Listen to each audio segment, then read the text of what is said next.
خداوند یسوع مسیح کے عظیم جلالی اور بابرکت نام میں آپ سب کی سلامتی ہو۔ قادمت خدا باپ، بیٹے اور روح القدس کا فضل اور اطمینان آپ سب کو ہمیشہ حاصل ہوتا رہے۔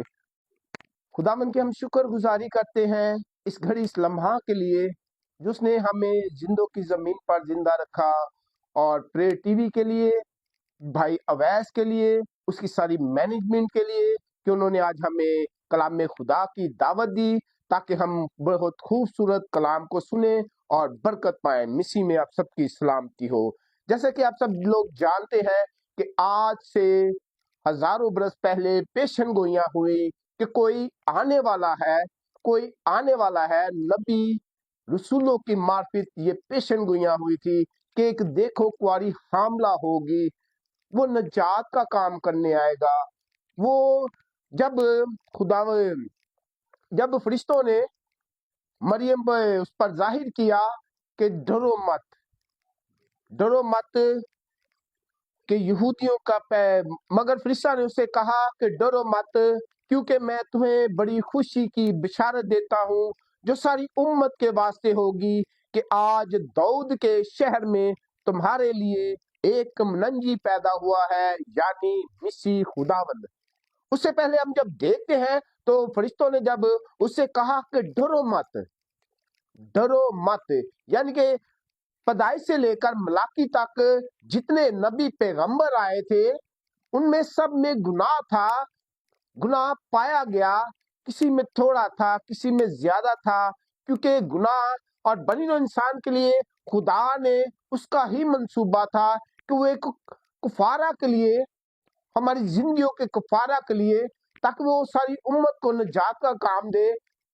کسی نبی نے، کسی پیغمبر نے خدا کے حکموں کو پورا نہیں کیا، واحد صرف خدا میں یسوع مسیح کی ذات ہے، اس کی یہ ذات اقدس ہے جس نے وہ گناہوں کا کفارہ دیا، کیونکہ گناہ کے سبب سے زمین لعنتی ہو گئی تھی، جس طرح اس نے قتل کیا اور اس کے سبب سے زمین لعنتی ہوئی، لیکن خداوند یسوع مسیح نے اس لعنت کو بھی دور کیا۔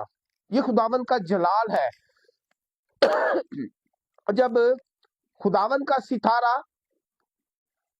مجوسیوں پر ظاہر ہوتا ہے، اور وہاں پر ایک بہت خوبصورت بات لکھی ہوئی ہے کہ یہودیوں کا بادشاہ جو پیدا ہوا ہے وہ کہاں ہے،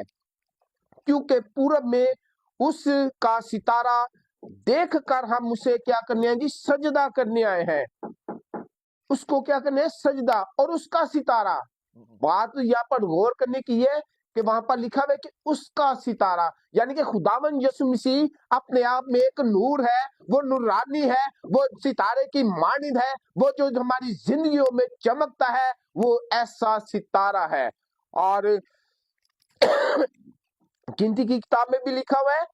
کہ یعقوب میں سے ایک ستارہ نکلے گا اور اسرائیل میں سے ایک آسا اٹھے گا۔ کہاں سے جی؟ یہ نبوتیں پہلے ہو چکی تھی کہ یہودا کے یعقوب میں سے، اسرائیل میں سے ایک ستارہ نکلے گا اور ایک اسرائیل کا محافظ نکلے گا۔ بے شک میرے عزیزو، وہ میرا اور آپ کا زندہ خداوند خدا ہے جو ہر قوم قبیلے کے لیے آیا، اس کے پاس ہمیشہ کی زندگی تھی۔ اور یہ ستاروں کی بات کریں تو وہ ستارہ بھی جو ہے وہ نور ہے، وہ بھی خداوند کا نور ہے، کیونکہ مجوسی اسی لیے نہیں آئے، وہ جس طرح وہ خداوند یسوع مسیح کے پاس آتے رہے، ستارہ اپنی روشنی کو بڑھاتا رہا، یعنی کہ وہ اپنے نور کو ان پر چمکاتا رہا تاکہ وہ وہاں تک پہنچ سکے۔ اور یہ خدا کا منصوبہ تھا، یہ خدا کی تیاری تھی۔ اس نے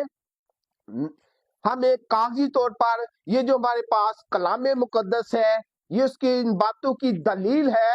کہ اس نے پہلے ڈاکومنٹس بنائے۔ جس طرح بچے کی پیدائش ہوتی ہے تو اس کے لیے جنم پرچیاں، ہر ایک چیز کی کاغذات بنتے ہیں، اسی طرح یہ کلام خدا اس نے تیار کروایا نبیوں کے وسیلہ سے، نبوتوں کے وسیلہ سے، تاکہ جو اس دنیا میں آنے والا ہے وہ نجات دہندہ کہلائے۔ اس نے مقدس مریم کو چنا، اس نے یوسف کو چنا، اس نے رومی حکومت کو چنا، اس نے مجوسیوں کو چنا، اس نے ایسا انتظام کیا تاکہ